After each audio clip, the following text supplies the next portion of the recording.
So I told the doctor, I'm like, my wife's going into labor.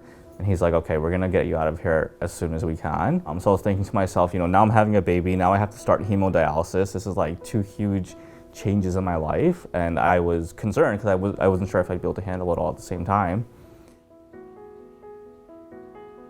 When my dad was diagnosed with PKD, they thought, aha, that might be what's causing this severe high blood pressure.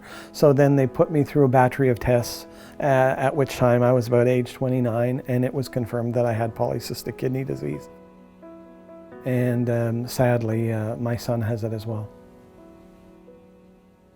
We got married one Saturday, and on the following Monday, I had to go to the hospital to get the catheter put in. And the anesthetist said, I heard you got married on the weekend. I said, yeah, I did. And he goes, oh, welcome to your honeymoon. Yeah, he had a bit of a sense of humor, and after that, it wasn't too bad.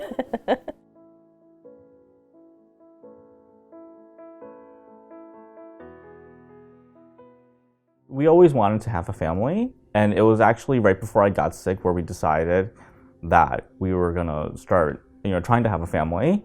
And then I got sick, and then we unfortunately had to put that on hold for a little bit, but everything kind of worked out the way it was supposed to work out.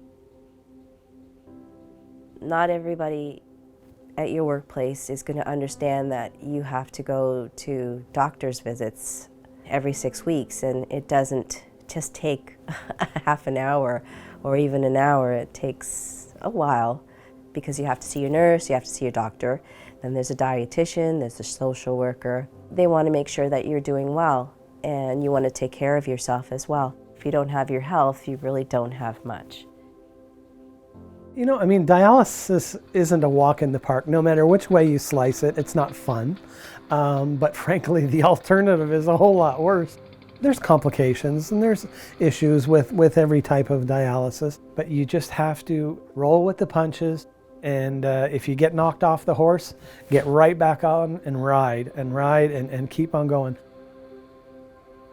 I would go to work, I would work pretty much the full day, and then 3 days a week I would do my dialysis, and then it would take me about an hour to come home, so I wouldn't be home till like 11 o'clock. And, I wouldn't see my son, I wouldn't see my wife like 3 days a week basically. I would just come home and sleep, and then I would have to go to work again the next morning. I really never saw it as a drawback.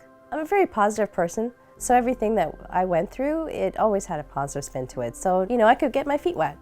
So I couldn't go into the water, but I could touch it and I could walk in it, but I couldn't swim in it, so that's okay. In terms of my activities, I like to snowmobile.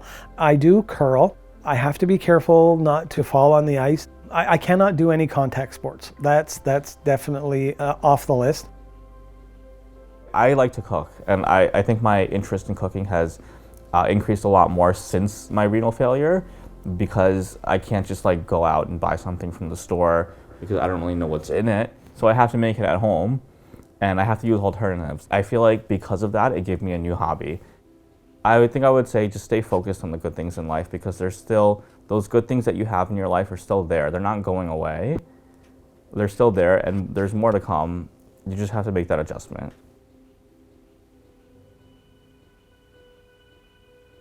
I've met a lot of patients who are on every form of dialysis possible, patients who have had transplants, failed transplants, second transplants.